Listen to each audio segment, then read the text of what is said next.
Hello ladies and gentlemen, once again this is Jeremy Smith. As you guys know, I've been testing Sony's A9. For those of you that follow me on Instagram and Facebook, you've probably gotten sick of me talking about the Sony A9 as a matter of fact. But as it turns out, there's lots and lots of tests on this new camera. There's so many features to try out and lots of bold claims made about this camera. So I wanted to be able to really dig in and test this camera in great detail to see if it was really up to the hype. How has this camera been? Has it overheated on me? How has it handled action shooting? How has the battery life been? I've had so many questions about all these things. Stay tuned and we'll take a look at everything in more detail.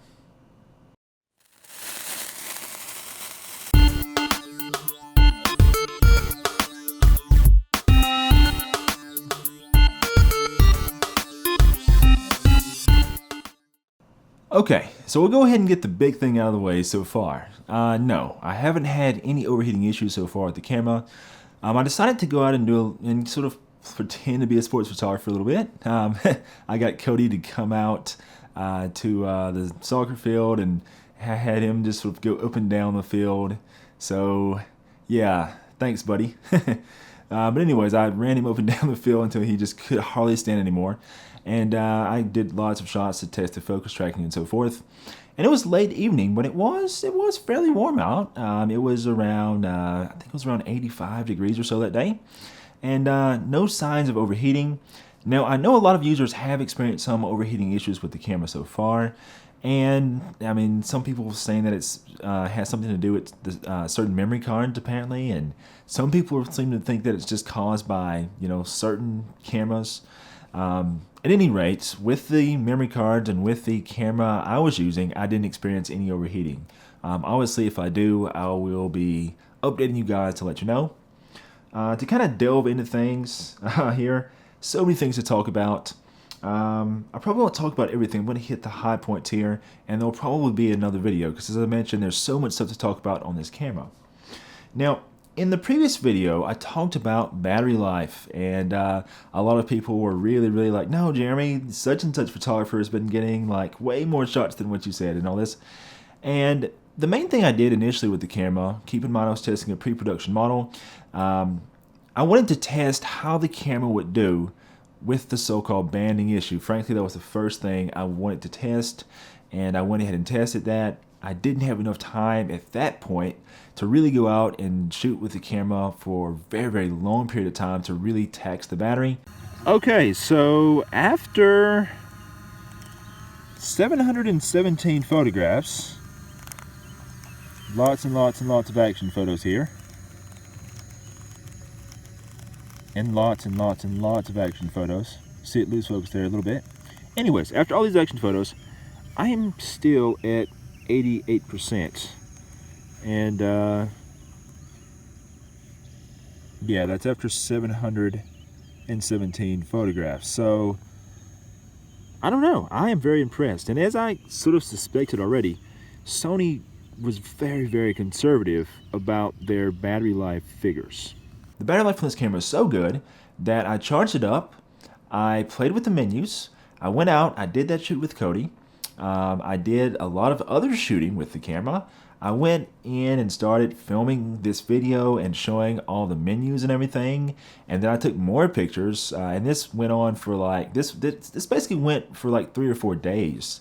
And by the end of it, I was over 2,000 shots taken with the camera. Now, it is worth mentioning that I did take probably about 90% of those shots with the electronic shutter, and very little, 10% or so, with the mechanical shutter. So that is important to note. But at any rate, I got over 2,000 shots. I sat and with the screen on a lot, studying the menus and filming this video and all the close-ups that you guys see here. And I only charged the battery one time. And actually, I still haven't charged this camera's battery. And as of right now, it's like, I want to say like, it's getting low, but it's around 25% or so. So to get over 2,000 shots and do all this testing and all this stuff and still have it be 25 or so percent, that is phenomenal. So very good job to Sony on the battery of this camera.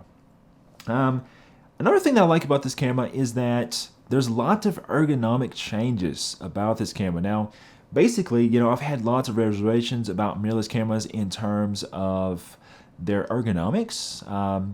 You know, I still think there's some things that could be improved, but lots of things have been fixed on this camera. The shutter button is no longer, you know, very spongy feeling. It feels like a proper camera. After using the A9 and going back to my A6500, it feels, my 6500 feels like a toy now. You know, it doesn't feel nearly as nice. I love the focus toggle. I mentioned this to you guys.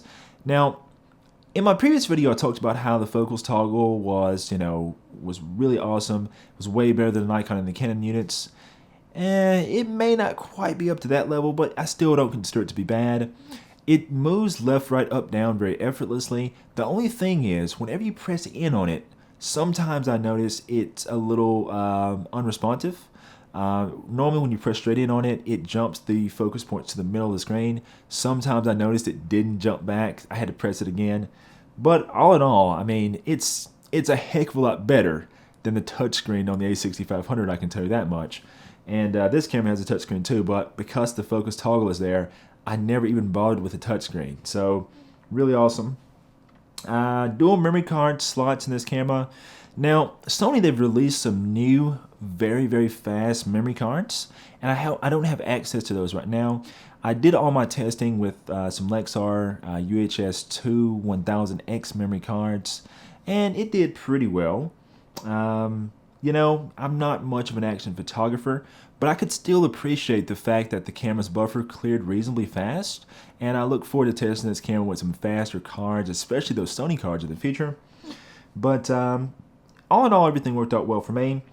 The thing about the buffer clearing, though, really, I'm sure there's tons of videos out there already that talk about how many shots you get and all this, and frankly, those kind of bore me. The thing that I noticed, though, is that the camera still does not allow you to go into your menus whenever the buffer is clearing. So that's still a bit of a downside. But I'm eager to see how the firmware evolves on this camera as time goes on, because something tells me that a lot of these small little quibbles that we have with this camera, I feel like they're going to be remedied as the firmware matures. But for me, you know, the action capabilities of this camera, you know, it's kind of a novelty. For what I do as a portrait photographer, you know, I didn't find the camera to be slow at all, and I'm not typically shooting anywhere near 20 frames a second. So for what I do personally, you know, not being able to get into the menus is not an issue, but do keep in mind, if you're really using this camera for its intended purpose, you may be thrown off by the whole sort of menu lockup thing when the buffer is clearing. A few other things that I did notice, though, for what I do. Okay, this is the part that gets me excited.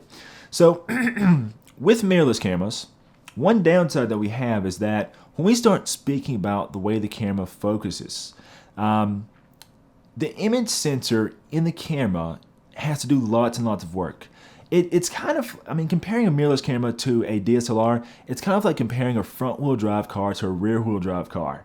In a front-wheel drive car, it's a little harder to engineer the car to have very good handling because the front wheels are being asked to do lots of stuff. You know, they have to get the power from the engine to the ground, and they have to steer the car. Whereas in a rear-wheel drive car, the front wheels steer the car, the rear wheels get the energy to the ground.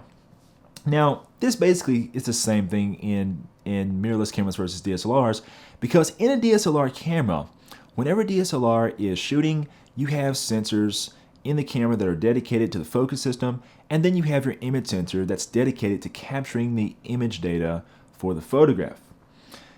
In a mirrorless camera, though, the image sensor is kind of like that front-wheel drive car. It's having to do double duty.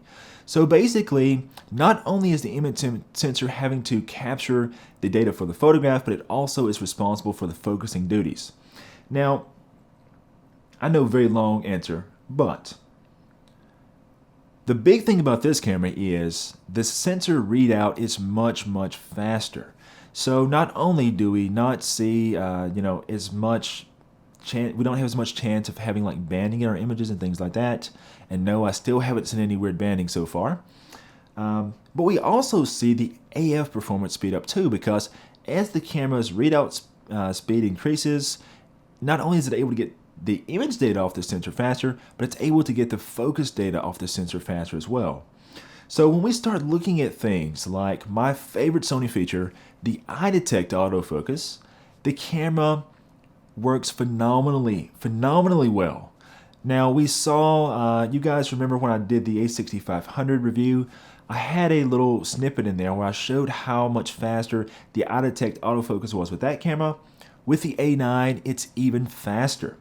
And not only does it track well, but it also keeps locked onto the subject's eye even whenever they start, barely looking at the camera. Like if the camera's just catching them in profile, it's still able to do a good job of tracking the subject's eye. So it's very, very impressed by that. And you guys remember last time I talked about the low light focusing ability of the camera? Well, I decided to try the eye detect autofocus in low light as well.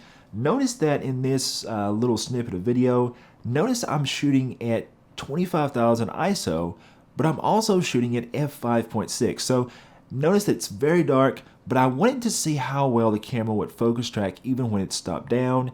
I was using the 35mm 2.8 Zeiss lens, and it did very, very well there. So yeah, I mean, the focusing on this camera is really, really, really good. I mean, yeah, it did really well with Cody on the soccer field too, but this is the sort of thing that impresses me more because as a portrait photographer, who does weddings and things of that sort, seeing how well this works, I mean, this would be awesome in a wedding situation. And I will be making another video because I have some weddings coming up and I cannot wait to take the A9 to a wedding and see how it does. My friend Marcus, he was really concerned about one thing on the A9, and that's the fact that the camera can only get the max 20 frames per second whenever it's using certain lenses. And this is something I didn't know about, but I'll post a little link in the description below so you guys can take a look at it. Anyways, long story short, if you're not using the latest G Master lenses like the 70-200 2.8 that I used in testing on the soccer field, or like the 85 1.4 G Master, or any of those newer lenses, if you're not using those lenses, basically the camera can't do the maximum 20 frames a second. But after a little bit more digging, I found out that the camera does 15 frames a second anyway. So, I mean, 15 frames a second is still obscenely fast anyway. So if you have older lenses, I personally wouldn't worry about it too much. So a few more ergonomic things about this camera. Whenever you take a look at the side of it, you'll notice that there are some different ports here. The first one that sticks out to you is the new LAN interface. So basically, if you want to be able to, if you're a sports photographer shooting during a major sporting event and you want to be able to wire your camera into the network to immediately get your images up and onto the wire, that's basically what this is for. I think it's very interesting, though, that this camera has a PC sync terminal.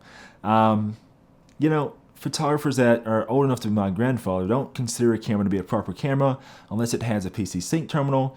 But I think it's absolutely stupid that this very high-tech, cutting-edge camera has a PC sync terminal like it's 1975. They could have used that space for something else.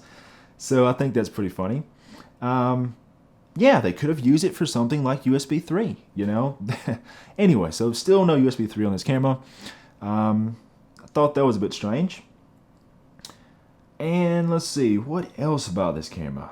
I think that's about it. Oh yeah, another thing I found out, when you're shooting tethered, this camera gives you the option to actually save the images to the memory card and still save them to the computer simultaneously. I mean, wow. Nikon hasn't even figured that out yet. I wish they would. So, Nikon, are you listening? That's yet another thing you should be listening to me about. But yeah, I think that's awesome. And let's see, anything else? I think that's really about it, So far, all in all, very good with the A9. I've been impressed with the focus performance. As you guys know, I think the biggest thing I like about this camera is the fact that the eye detect focus works so well now. It's insane. I would like to see an option in the menu though, to kind of change how that works. By default, the eye detect focus basically grabs hold to whichever eye it can detect the best. It would be awesome if you could go into the menu and prioritize having the camera lock onto the eye that's closest to the subject, and if it can't lock on the eye closest to the subject, it just doesn't lock onto an eye at all. I think that would be really, really nice. But all in all, I mean, it's a phenomenal feature. I can't think of anything else right now, guys. Obviously, there will be another video about this. I'm crossing my fingers that I get a chance to test this out very thoroughly at a few upcoming weddings I have, in a not so distant future. By all means, write me in the comments below. Let me know what else you'd like to see. And of course, more testing will no doubt take place. I will be posting a little link to some of the sample shots, and I'm going to let you guys judge how the camera does with high ISO and everything.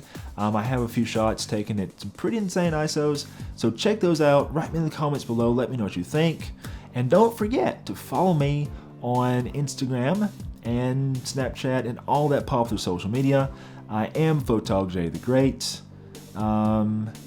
Yes, that's my name, Photog J the Great. Not Photo GJ or Photo J, but Photog J the Great. That's me.